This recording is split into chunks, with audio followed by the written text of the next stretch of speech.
Olá, está no ar o último episódio da primeira parte da quarta temporada do Segundamente Eleições 2026. Vamos lá. Segundamente, porque primeiramente informação vem antes do voto. Toda segunda, informação em primeiro lugar. E hoje nós vamos falar sobre responsabilidade digital e transparência. Tudo bem, Ana Raquel? Tudo bem, Geralda? Um prazer estar aqui. Que bom, Ana Raquel, a gente poder falar desses temas tão importantes para o nosso país, para o nosso estado, para a nossa cidade, trazendo informação de verdade para as pessoas se inteirarem desse processo eleitoral que é fundamental para a democracia no nosso país. Exatamente, Geralda, é importante, você disse, informação. E por isso, segundamente, é extremamente importante. Não à toa, estamos na quarta edição. É isso mesmo. E já vou começando aqui, né? Quais foram as parcerias que o Tribunal Superior Eleitoral firmou no sentido de dar mais segurança ao processo eleitoral? Bom, Geralda, importante você ter feito essa pergunta, porque agora, no finalzinho de julho, início de agosto, o TSE, sempre nessa tentativa de dar mais transparência ao processo eleitoral, dar mais transparência aos eleitores, garantindo assim informações confiáveis, o TSE firmou sim parcerias com o que a gente chama de Big Techs, né? Fez uma grande parceria aí com o Kawai, com a Meta, envolvendo aí o Instagram, o Facebook.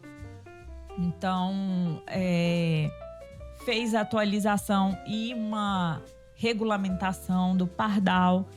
Então, é muito importante você ter trazido, porque, de fato, agora, o TSE, através de uma série de mecanismos que decorrem dessa parceria, vai justamente poder garantir, além desse acesso às informações confiáveis, mais canais para denúncias, mais mecanismos para acompanhamento de ilícitos eleitorais. Enfim, é muito importante, de fato. Ótimo.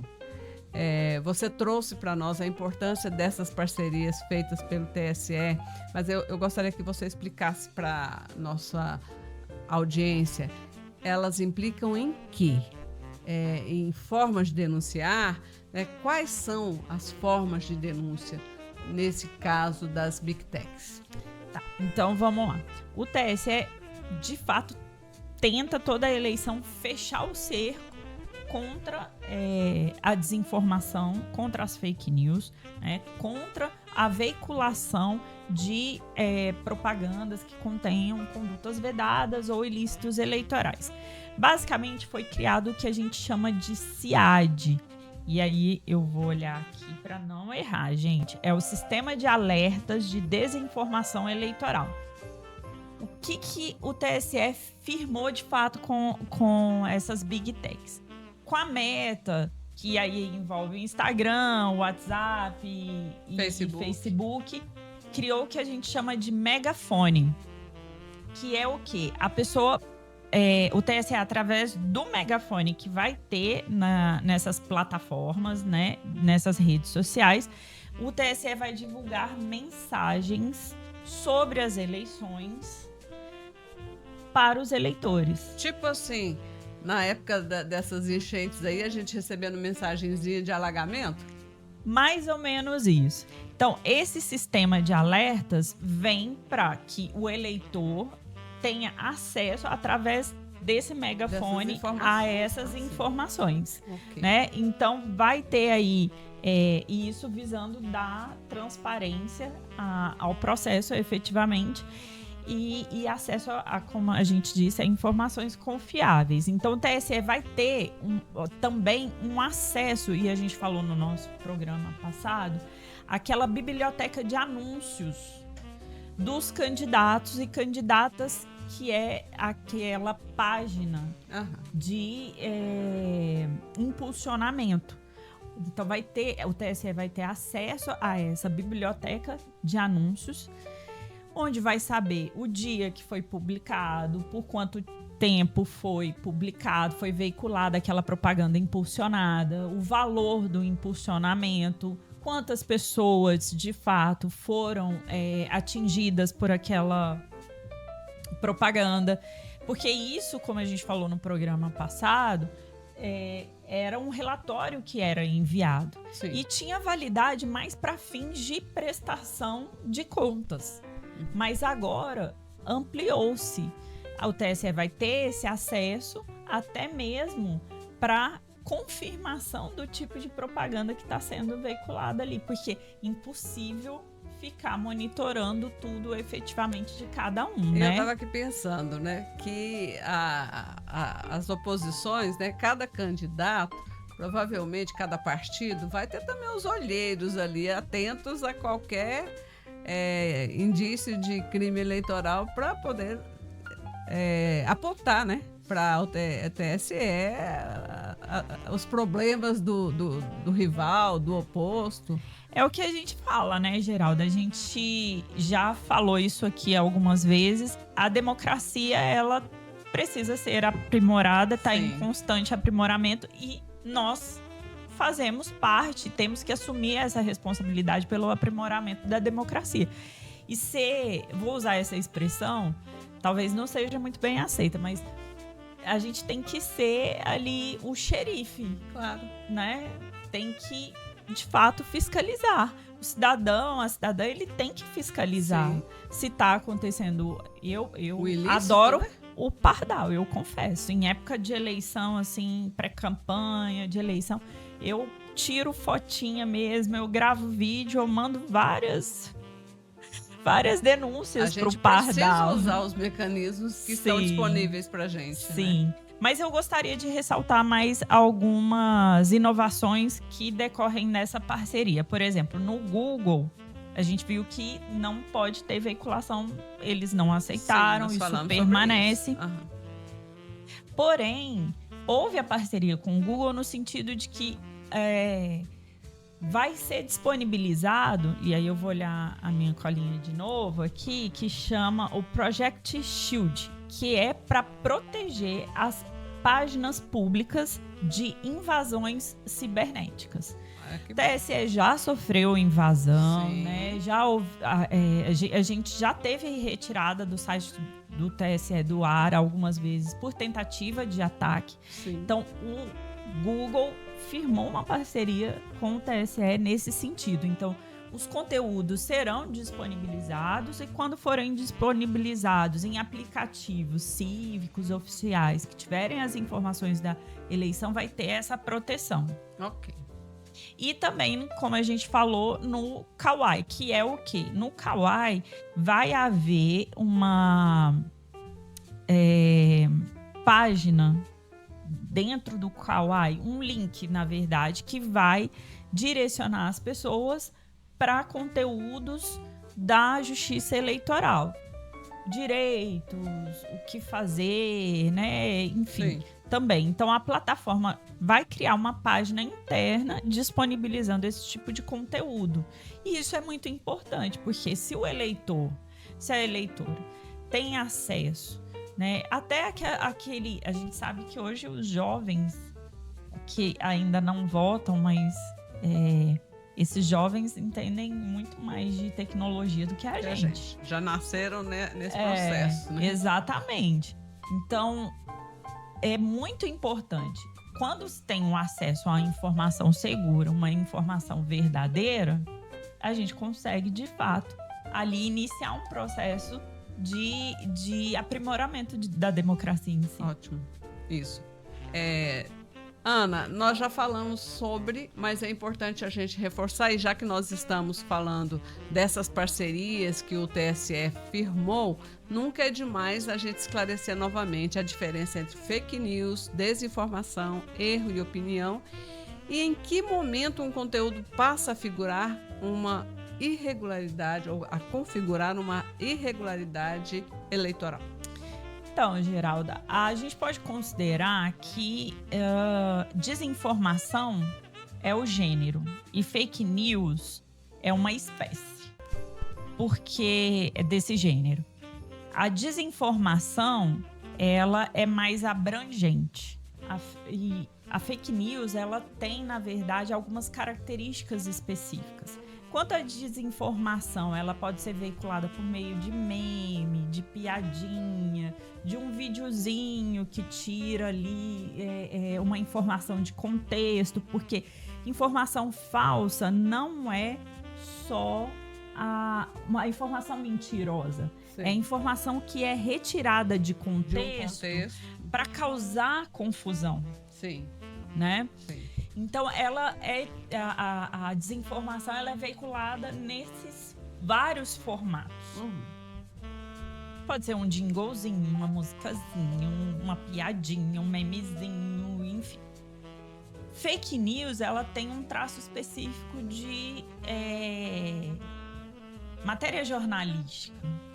Um assunto, um tema como se fosse um anúncio jornalístico. Assim, às vezes muito bem feito, exatamente, mas totalmente equivocado, mentiroso, com informações que não são verdadeiras. Mas assim, enquanto a desinformação ela tem como finalidade manipular a opinião pública, né, para gerar confusão, para gerar pânico, para desacreditar as instituições, isso é muito feito, assim, para desacreditar o judiciário, para desacreditar ONGs, né, para desacreditar políticas públicas que visam justamente a diminuição de desigualdades sociais e econômicas. A fake news, ela vem justamente para pautar de forma falsa, mentirosa, o debate político. Sim.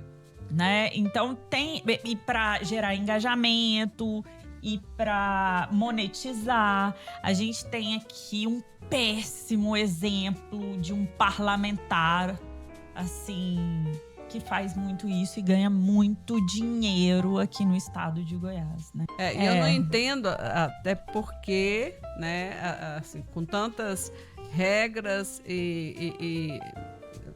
pro período eleitoral, mas fora do período eleitoral, realmente a regulamentação das Big Techs precisa chegar para que pessoas e parlamentares, pessoas públicas como esse que você acaba de fazer referência, seja responsabilizado.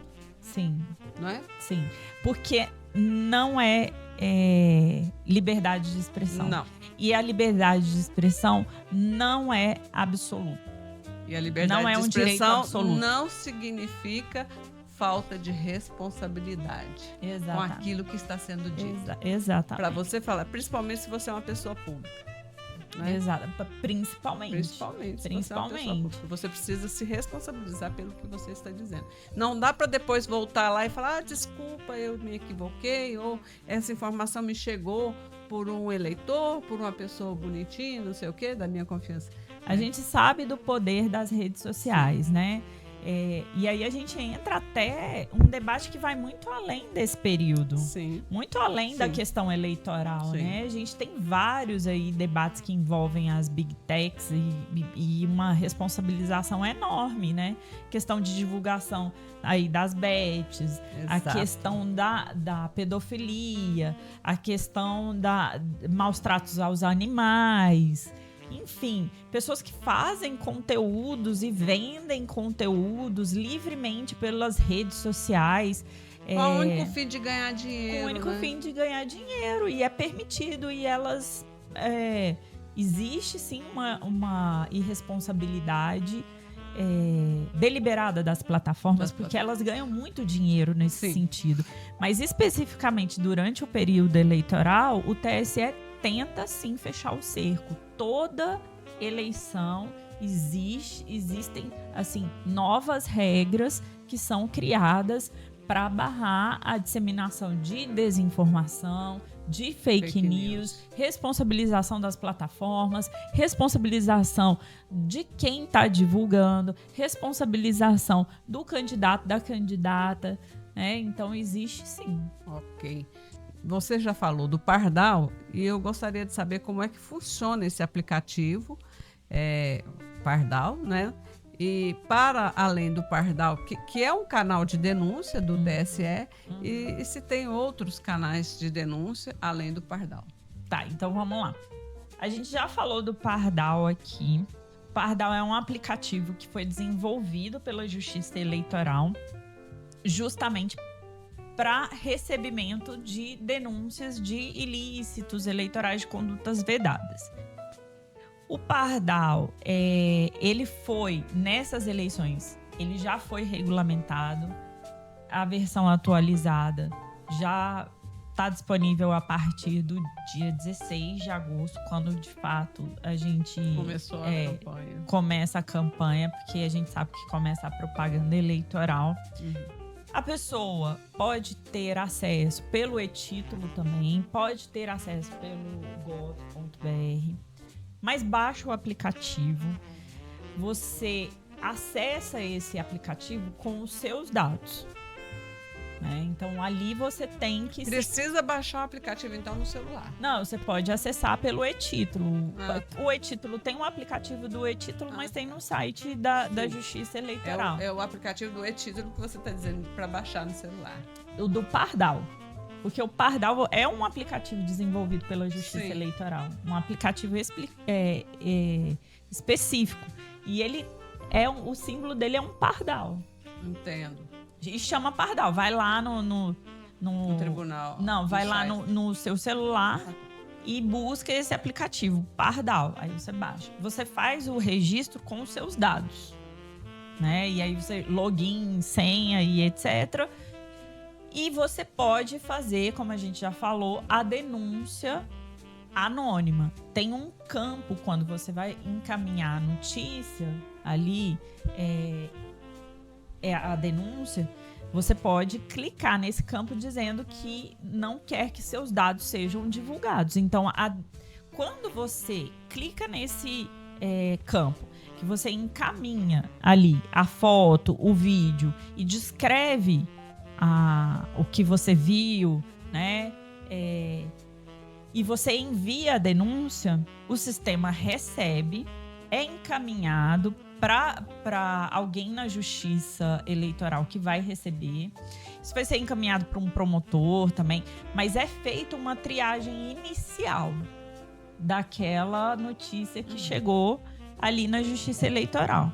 Se aquela conduta, se aquele ilícito pode ser apurado por ali, então são condutas mais simples, por exemplo, tem um outdoor de um determinado candidato, ou você presenciou algum candidato fazendo algum tipo de propaganda irregular, ou seja, entrou numa igreja, não pode fazer propaganda dentro de igreja, né?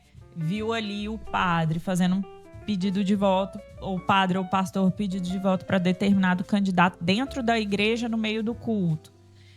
Se você presenciou isso, grava o vídeo e encaminha.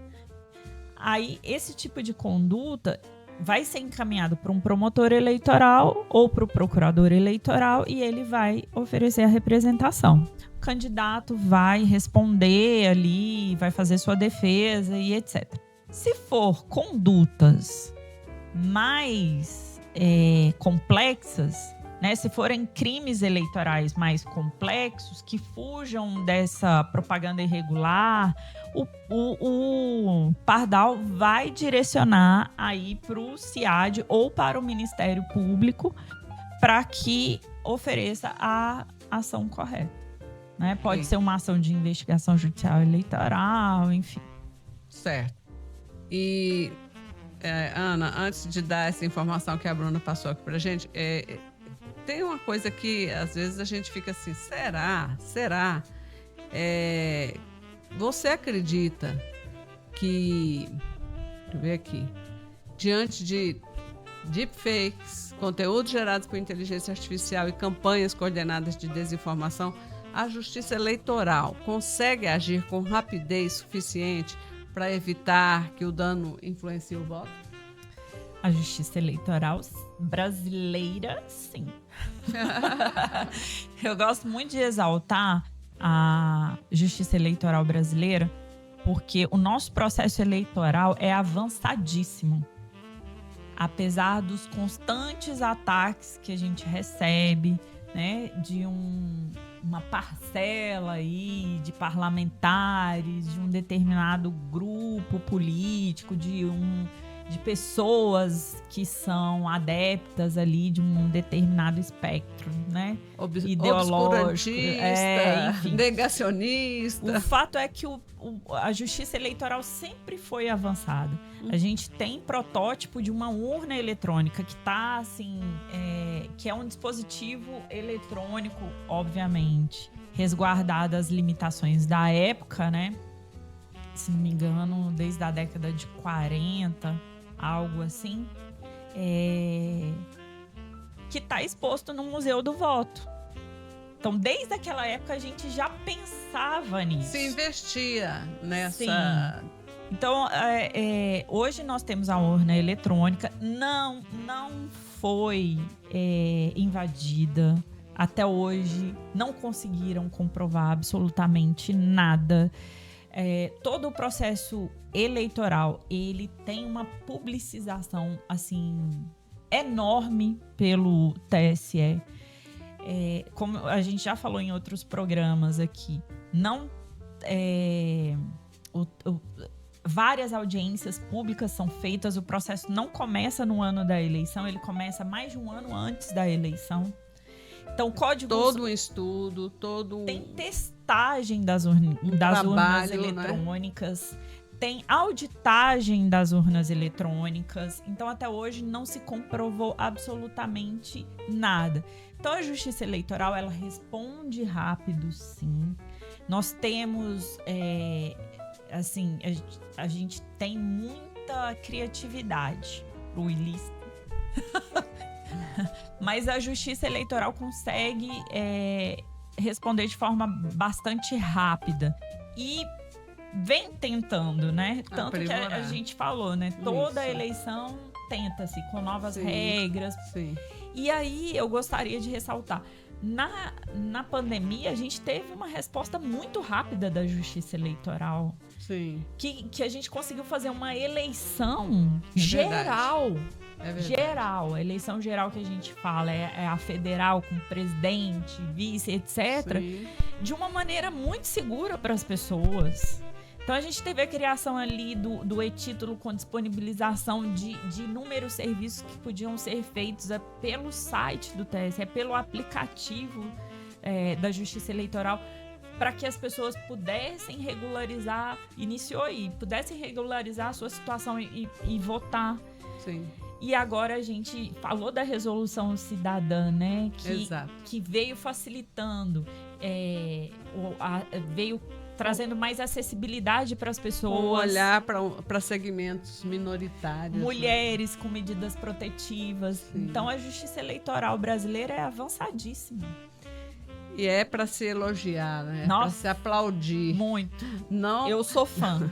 Não perseguir, né? Como, infelizmente, a gente vê esse processo negacionista, né? De uma ala conservadora. Sim.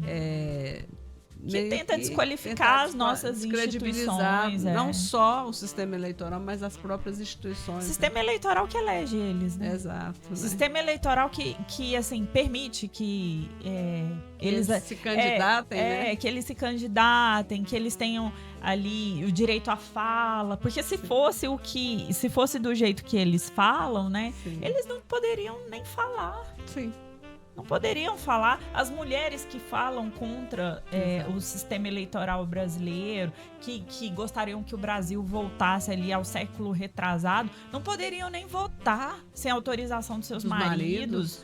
Não poderiam, aliás, nem votar. Não poderiam tirar título de eleitor, não poderiam se candidatar. Nessa perspectiva que a Ana Raquel trouxe, de aplicativos que colaboram na fiscalização, na denúncia, nós também temos algumas iniciativas, agências e iniciativas de checagem de fatos em atuação no Brasil em 2026, como a agência Lupa, o Aos Fatos, Projeto Comprova e a iniciativa institucional Comprove da Câmara dos Deputados. Elas monitoram boatos, discursos políticos e conteúdos manipulados nas redes sociais. E assim nós vamos chegando ao final dessa primeira parte da 4ª temporada, com a participação especialíssima, como já havia dito, da nossa advogada eleitoralista, Ana Raquel Gomes. Ana, deixa aí seus reclames finais e quero já mais uma vez agradecer a oportunidade de poder conversar com você, aprender com você e também colaborar com esse processo de conscientização das eleitoras, dos eleitores, das cidadãs e cidadãos brasileiros. Eu que agradeço, Geraldo. Fico muito feliz de poder participar. Aprendo também. Quando a gente se comunica, a gente aprende, a gente troca, né? E a troca, ela é instrutiva. Gostaria de agradecer, né, os internautas, os nossos ouvintes aqui, por acompanharem, né? Seja trabalhando ou ali abrindo um espaço na sua agenda para nos ouvir.